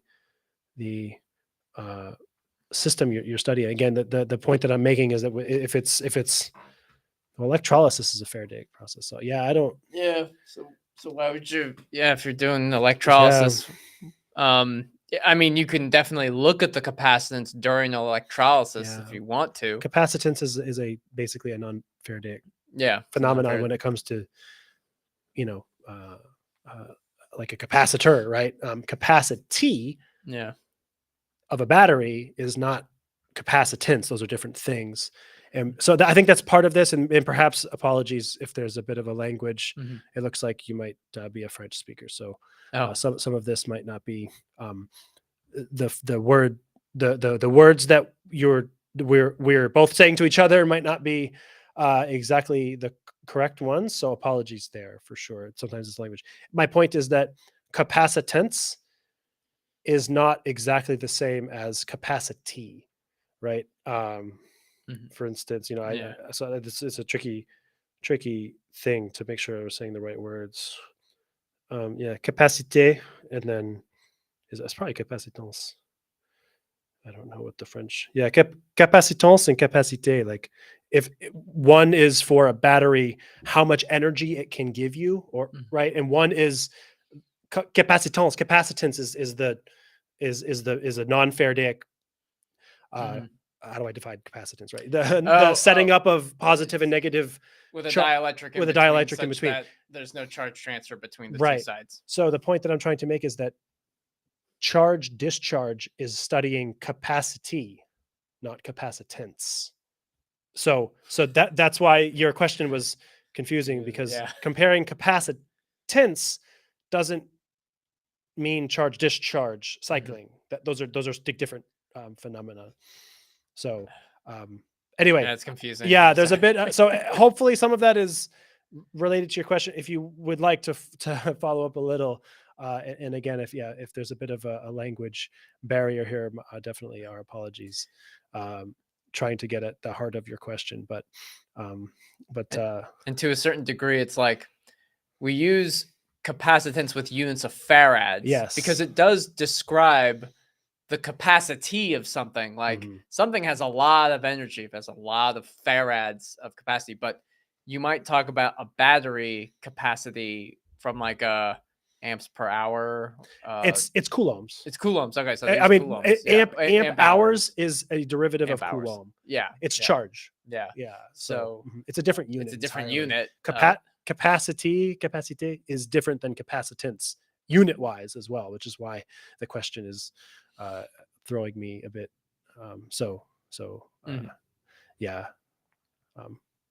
Yeah. Well, let's move to the next question. I think. Yeah. Please. Next question. Yeah.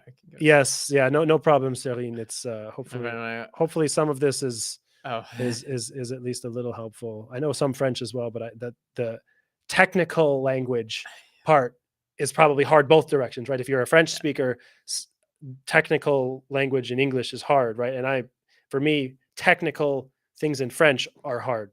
Like, I can do conversational, but I don't know electrochemistry words. I have to look up, what capacity and capacitance is in French. So the language is hard for sure. So I hope maybe we can get to the second question. What is? Yeah, his other question is another question: why the hydrogen crossover through the membrane is influenced by current density, and then he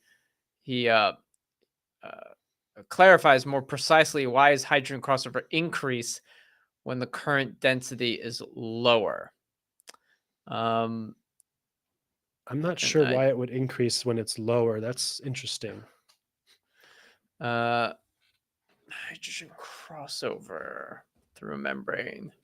And perhaps another, and this may be just like another language thing. Would we say that do we say that like the current like it's not that the thing is influenced by current density, it's that this thing influences the current density is a measured thing, right? So if the hydrogen crossover is large, it changes the current density. It's not to say that the current density is changing the crossover. I mean, if you think about I just showed the diagram of how fuel cell works.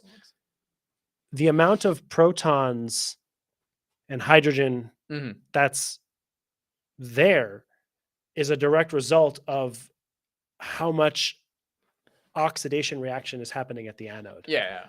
Which is related to the current density. Yeah, the current density is the measurement of that, but physically it's like the hydrogen crossover, more hydrogen crossover gives you more current density. Or more current would produce more hydrogen to cross over. In a reverse fuel cell? No, a regular fuel cell. Because you have hydrogen gas. Well, okay. Oh, I'm sorry. I'm conflating two things. Hydrogen with protons. Okay. Okay. So yeah, no, I think what you're talking about is this is there's two things, right?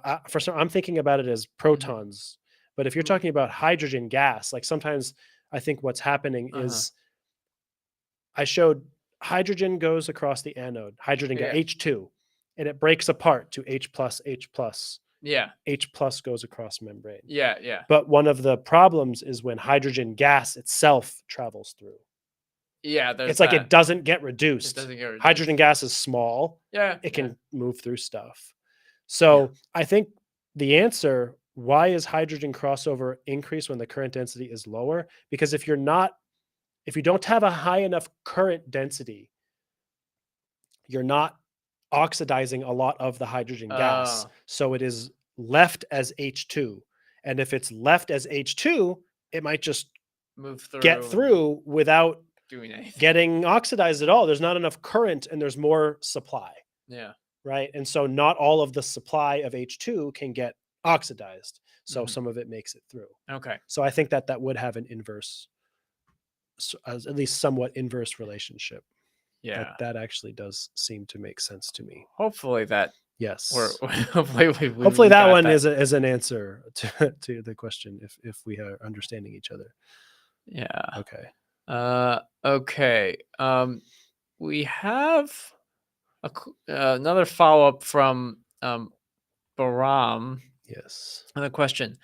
OCP of metals usually changes at the beginning of exposure to aqueous solutions. Can we explain it again? I guess with the Nernst equation. Also, how can we define OCP of alloys? Can we use mixed potential? So, at least this is the way I kind of think about it. Is you can still use kind of that picture I used before of the Nernst equation, and this whole setup. I think I'm explaining this, or at least I think I'm sharing the screen. So let me delete a couple things so that can I move this? Yes, I can. Okay. So when you have the open circuit when the way I think about open circuit potential, let me put this back over here, and let me do and then let me also do another thing, which is to make a copy of this. So if I have two electrodes here, when I adjust the relative positions, that's kind of what the open circuit potential is. All right, this thing is just clicking this entire. Why am I not able to just select this guy? All right. Let me use this lasso tool.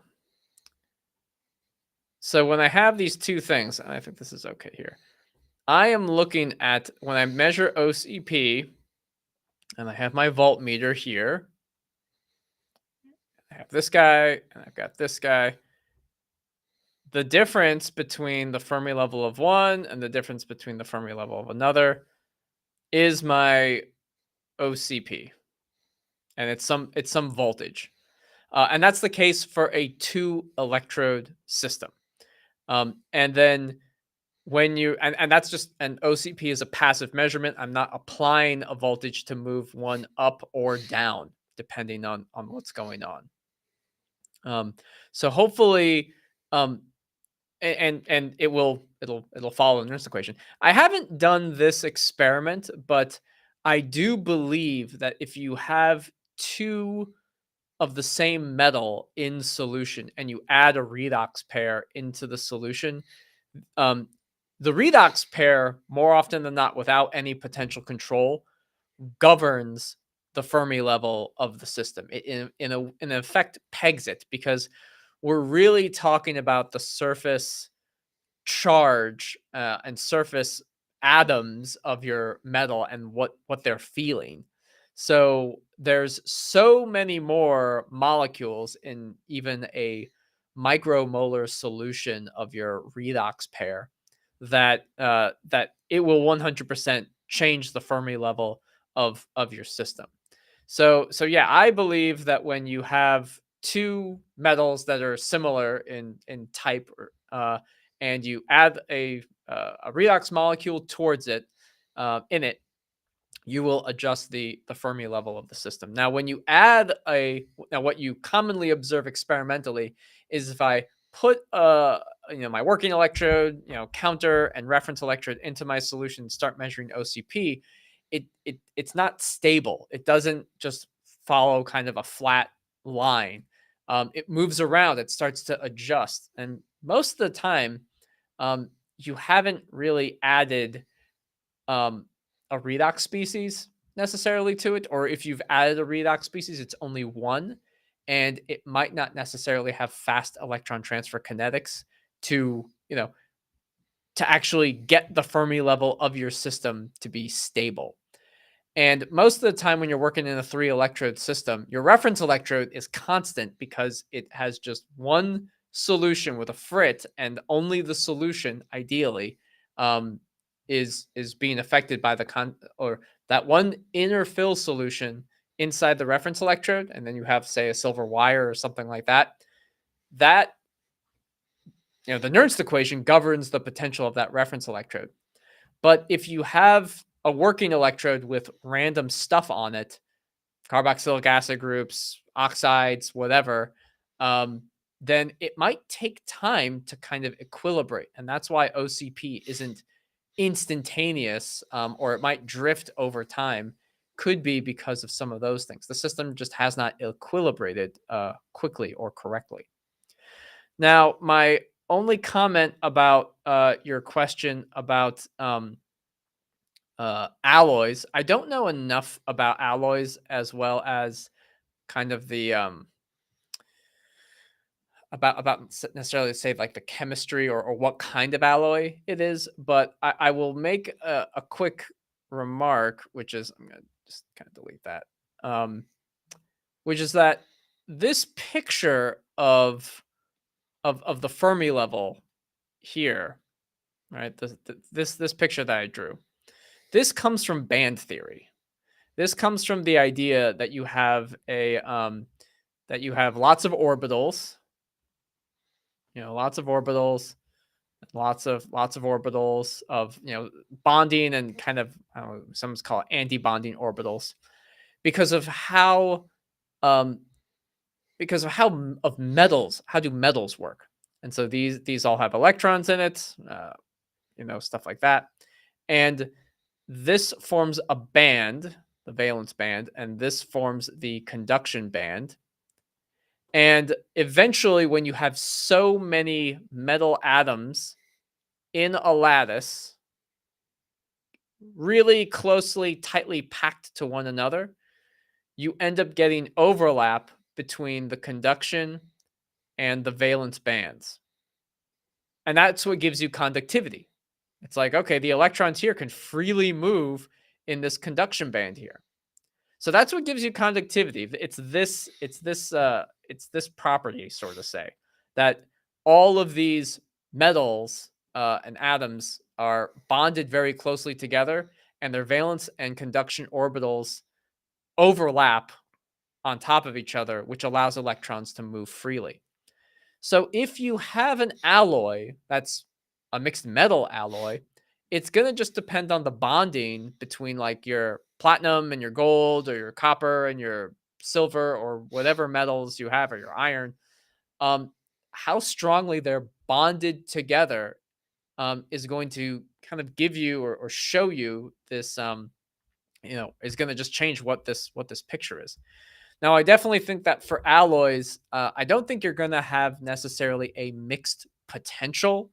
I think it's going to ultimately revert to one potential of the whole thing, that what we can measure macroscopically.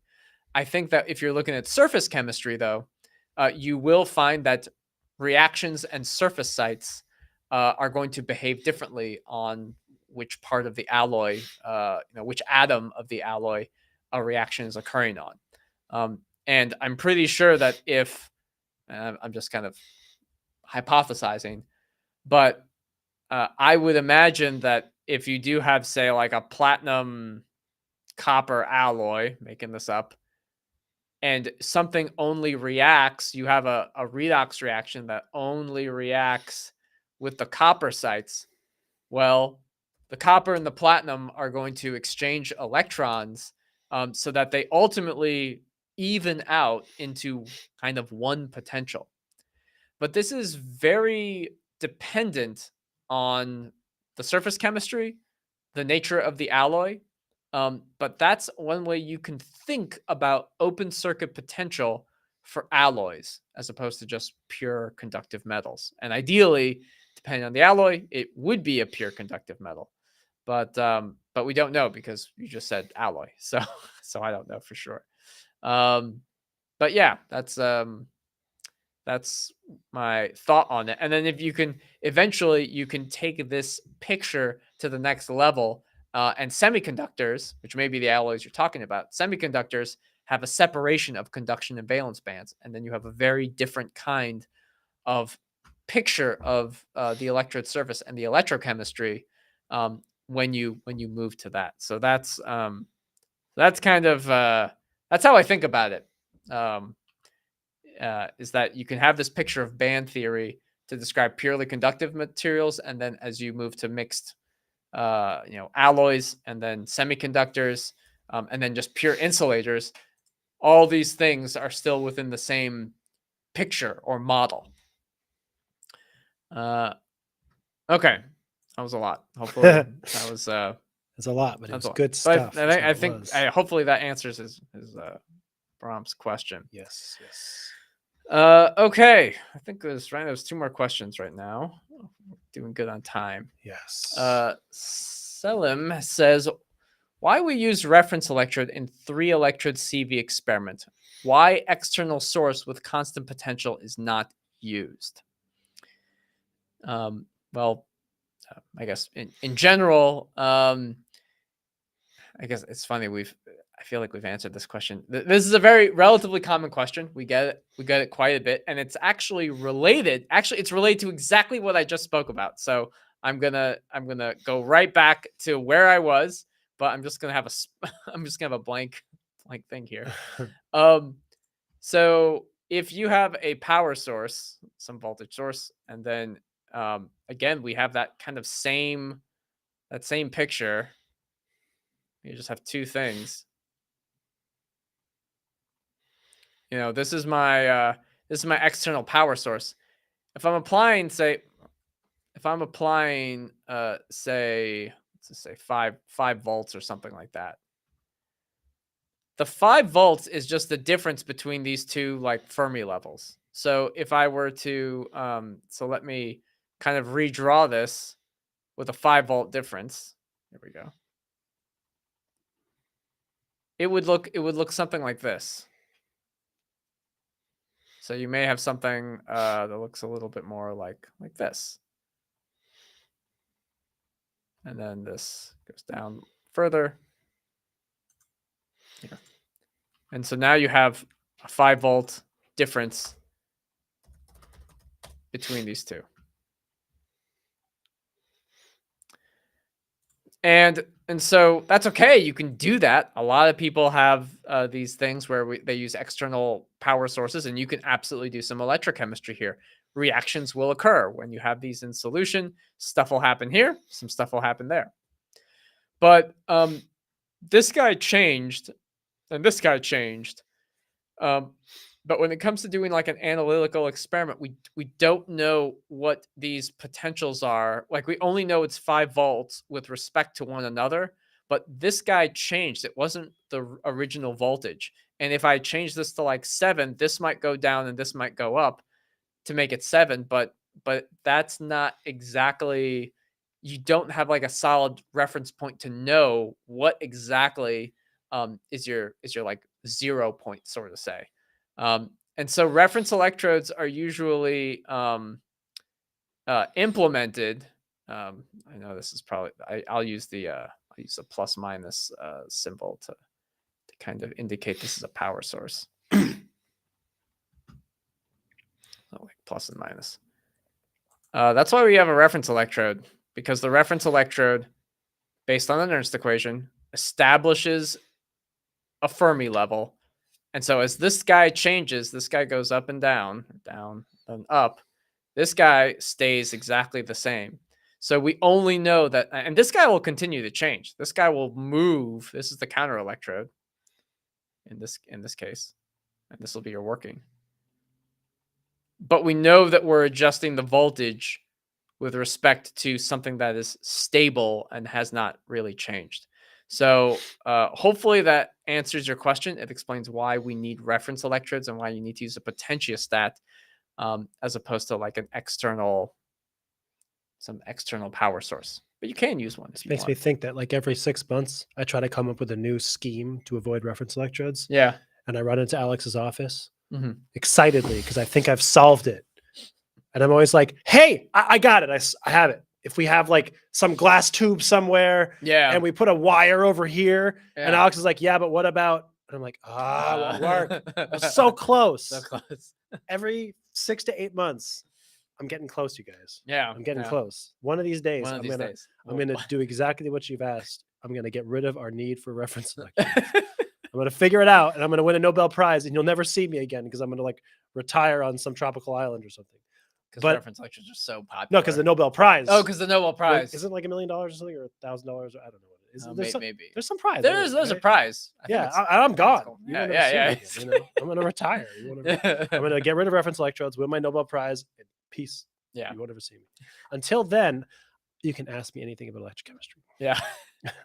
And speaking of that, Scores has a question about CVs of HER, hydrogen evolution Mhm. reaction. What does the tail represent? The tail that appears towards more negative potentials in the UPAC convention. hmm And the two bumps, anode, cathode, and then similar question for OER. So I think this is really, I'm making some assumptions based on your question, to be honest. So perhaps pardon me if what I'm going to answer is not exactly the point of your question.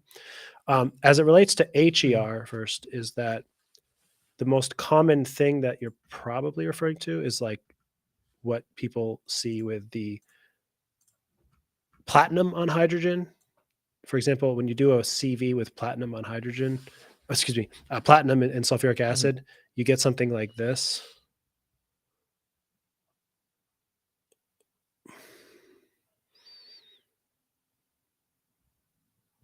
Something like that. Okay. So this is platinum and sulfuric acid. And I just say that because what I think you're talking about are these little bumps that happen here. Because going more negative in potential over this direction, this is potential, this is current, right? Oh, yeah. All of this down here is HER. It's a reduction reaction. It's the hydrogen evolution reaction. It happens at negative potentials.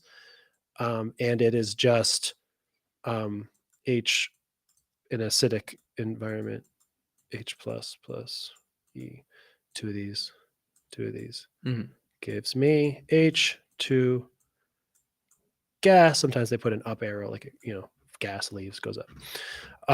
So these little bumps here, generally speaking, it's platinum hydrogen adsorption and desorption. That's what it is. Okay, so I'll just show you. I won't try to explain it or talk through it. I'll show you. Hang on, I have a paper open. This one here.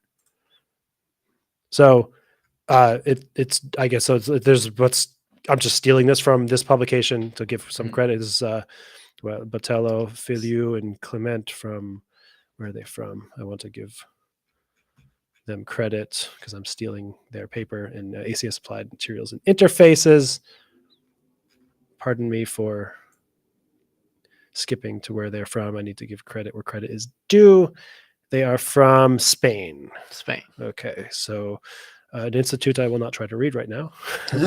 And so these wonderful researchers, essentially, here we go. We have a Vollmer step and a Hierofsky step. So these bumps, they're steps of adsorption and then desorption, I suppose, of hydrogen. It's sort of a mechanistic kind of a thing that leads to the release of hydrogen gas, basically. But you have this platinum hydrogen, you get adsorbed PTAD. Sometimes you see this ADS, PTADS, generally considered to be what those steps are, is this kind of adsorption of platinum, and then eventually the release of hydrogen gas, something like that. So I think that's, as best I can say, the answer to my assumption of what you're asking about, though. That's kind of what that is.